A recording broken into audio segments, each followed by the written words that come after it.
What is up, everybody? Skratch coming up with another Raid Shadow Legends video. We are back at it, guys. This is another Doom Tower series video. We are currently on Arsalan's account, so big shout out to him for letting me showcase you this team. As you've seen in the previous videos, this is not really a guide on how to beat that specific boss, okay? Yes, it can give you ideas, it can help you understand some of the insane mechanics that this game has, and honestly, learn something new. A day when we don't learn something new is a lost day. At least, that's kind of the way I feel about it. And I got really fascinated by this team when I've seen it in the last rotation. I think it was around 3 months ago. So if we're going all the way to the Doom Tower, we know Arsalan, he's kind of like a massive brain when we're talking about these strats. Always at the top of the rankings with the Doom Tower. He's just not messing around. But guys, the main idea is this boss right here, the Nether Spider. Now, when I've seen this team ages ago, I was like, why Krisk in there? Why Venom Mage? Why Geomancer? Why? Okay, that was kind of like my reaction. Best teams, global rankings, of course, Mabari Arsalan representing, turn taken 8 turns. Now, this boss, for example, doesn't provoke the team, okay? We discussed in the previous video on the Scarab King, when the boss provokes your champions and you attack them, it doesn't count as a turn. So that will explain how the turn count is so low. But how you manage to beat this insane boss in such a low turn count with these champions right here. So 57 seconds on floor 90 hard mode Nether Spider with 8 turns taken. What's the secret around this team? So I'm gonna show you the run, guys, and then of course we're gonna talk about the champions, and I'm gonna explain you everything that happens on the screen while we're doing it. And trust me, you're gonna be in for a big treat. First, I just want to mention a couple of things before we go on to it. We have Foley here. You've seen he's an empowered at +4. He doesn't need to be, okay? You just need a champion that has AoE attack and blocks revive. The waves are void, so you can use a Initwi Bloodwind, you can use a Xavia or a Foley with no empowerment. Of course, you might need to have some decent gear in order to one-shot the waves. The only RNG that kind of matters the most in order to get this done in such a short amount of time is for Foley or the nuker that we have right here, which of course is going to be the first champion to go in the team, is to proc refresh, okay, on the skill. So basically, he's going to start with that skill. Block revive, AoE, smashes everybody. He does the same on the second wave. So this is kind of like the main RNG that occurs here. If he doesn't refresh the skill, you're going to have to do it again in order to achieve these great results. Of course, a couple of things can improve the run, can improve the RNG once you get at the boss. I'm going to explain you that while it goes through it, but it's super fast. So let's have a look here how everything plays. Foley is still the first one to go. And of course, we're getting all those poisons. Geomancer, bang, drops the HP burn, the weaken on the boss. We already have that defense down. The whole idea here is that you want Geomancer to land the HP burn. He's key for it. And I'll explain you a thing that I wasn't aware of. So I learned something new. I'm happy to make these sort of videos because in a lot of them, I'm learning new things. And I know they're not very helpful necessarily for everybody in the community in terms of, yeah, he just helped me to beat that boss. But it helps you understand the mechanics, and that is very important in the game, guys.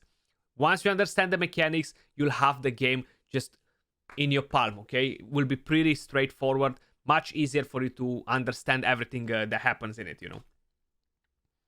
So we have Foley going in there, Venom Mage.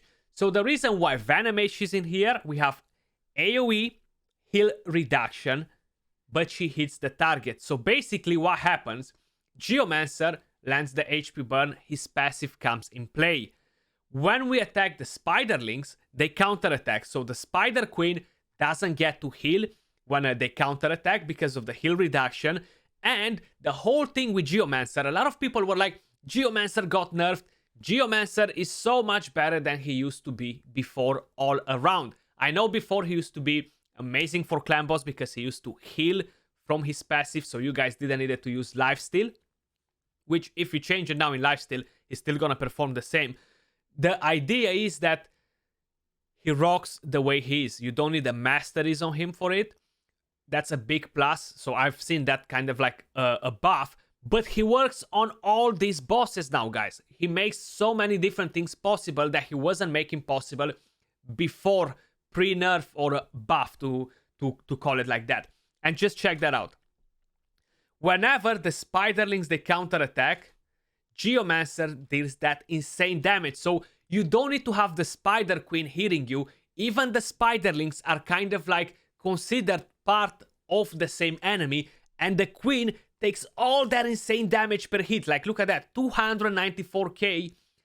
Now, more RNG that can come in play here is when your Venom Mage uses the A3, if she has a refresh accessory and that refreshes and she uses the AoE again, this will make it even faster. It can go down to 7 turns, okay? So we'll make it faster. And more RNG is on all these hits. So how much is his passive proccing on the Spider Queen? Like, look at those hits, man. How much damage is the Spider Queen taking? And Krisk is just kind of like extending the buffs, and he's attacking the Spiderlings at the same time because it's an AoE attack. You've seen we lost the Krisks here, it's fine. Foley took an extra turn. Geomancer took an extra turn, which kind of saved the situation. Usually, we were able to proc enough damage to kill this without them taking the extra turns. You see, my run here actually went to 10 turns because of it. So, Geomancer's passive didn't proc as good as it procced when Arsalan did the run with 8 turns. But we have Krisk, 93k damage. Second Krisk, 178k damage. Foley with 529k damage. Venom Mage with 154k damage. And Geomancer with an impressive 9.5 million damage. Geomancer is the absolute GOAT. I bow to Geomancer because he's just insane. Look at this crazy stuff, what insane damage he deals. I had no idea that the Spiderlings will trigger his passive when they counterattack. Honestly, awesome stuff to see that it works like that and that he can do so much damage and it can farm this boss in such a fast time. Now, I don't recommend you to farm this boss anyway. It's not the right gear set that you would want to farm and forge. So you beat it and you move over from it. I'm going to show you the builds on the champions. How I specified, Foley can be replaced. Venom Mage, I don't think she has a different replacement. I cannot remember a different champion to land AoE, heal reduction, and attack the champions at the same time, the enemies. Geomancer is one of a kind. And Krisks, I do have a feeling that we might be able to replace them. If we're using 2 Sunless Survivors as an example on shield sets and they extend the duration of buffs, I'm pretty sure that we're going to be able to survive with that. I don't see any reason why it wouldn't work, honestly. So I don't think you need the 2 Krisks in there either, okay? Just have them use the AoE. So either we have a Godseeker Oniri that kind of does the same thing with her A2, or Demita. I think she does the exact same thing. So I feel like if you have some of those champions, you can combine them to replace the Krisks that you see on the screen right here. But damn, Geomancer, 9.5 million damage. Now let me show you the presets actually that we are here, because you do need presets in order to make this work. So Geomancer, we're not using the A2 on him. On Krisk, we prioritize to use this skill. I've put this off because they don't attack the wave. So if they're getting any extra turn by any chance, I would prefer them to use the A1 to make the Spiderlings counterattack more often. Foley, I'm not using the A2. You want to make sure you are not killing the Spiderlings. So if you're using a Xavia, if you're using an Init with Bloodwind, make sure you're using the A1 so they only go and hit the boss. So they're not actually damaging the Spiderlings, because if you're killing them, then this is not gonna work in the same way. And Venom Mage, you gotta make sure you're prioritizing to use the A3. If no, she's just not gonna use the skill on the boss because it's an AoE hit. You know how all that works. But these are kind of like the stats on the champions. I'm actually gonna go just to show you the gear. if you guys want to see it like that. So if we go right here, Foley is actually on immunity and cruel. He is a +4, how I specified. Initwi, Bloodwind, or Xavier will do the job as well. They don't need to be empowered. Of course, he's gonna use whatever he has better there. And he does have a much better animation, Foley, as a champion. He is on a pretty solid build though, considering he's a +4 empowerment. Usually the nukers are insane when they have this empowerment, guys. 6.6k attack, 291 crit damage, and he has 2 refresh accessories. Now, the crisps that we have right here was this one. No, was this one actually. +3 shield set. And this one is on immunity. So I think you need to have shield in order to survive. Krisk does provide shield from his passive. I feel like that's kind of like the whole thing. The bigger the shield, the better, you know? So I think you can definitely replace them with epic champions. Sunless Survivor, Demita, or Godseeker Aniri. Those are the Krisks. Foley's Mastery, let me show you that as well, actually, if you were curious. It's kind of key to kill the wave. So we have Helm Smasher as tier 6. The whole damage comes from Geomancer, guys. It is crazy.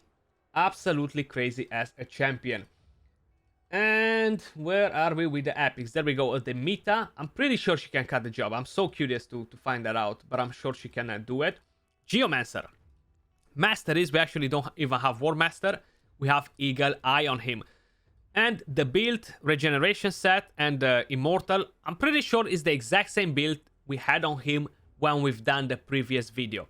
On the whatever boss we found, I can't remember. 65k HP, 2.4k defense, 214 speed, 353 accuracy. Yeah, we found the Bomber boss and we had the exact same build on him actually. And Venomage, she is on a broken sets, a speed set, and total stats 43k HP, 3.4k defense, 213 speed, 308 accuracy. Masteries are kind of like non-existent. We're going all the way to support. But guys, that was all for this team. You've seen Geomancer is the superstar of the show once again. And not just that, I heard he deals tons of damage on the Hydra clan boss. I haven't tried it myself yet. I've just heard it from people just talking all over the place. I'm not sure what's the big fuss. Somebody must have made a video on it or something. But I'm definitely looking forward to try him on the Hydra clan boss and see what exactly happens with him there. But guys, that was all for this video. Much love. Appreciate all of you guys watching. Big shout out to Arsalan again for letting us jump on his account. And I'll catch you all soon in the next one. Peace.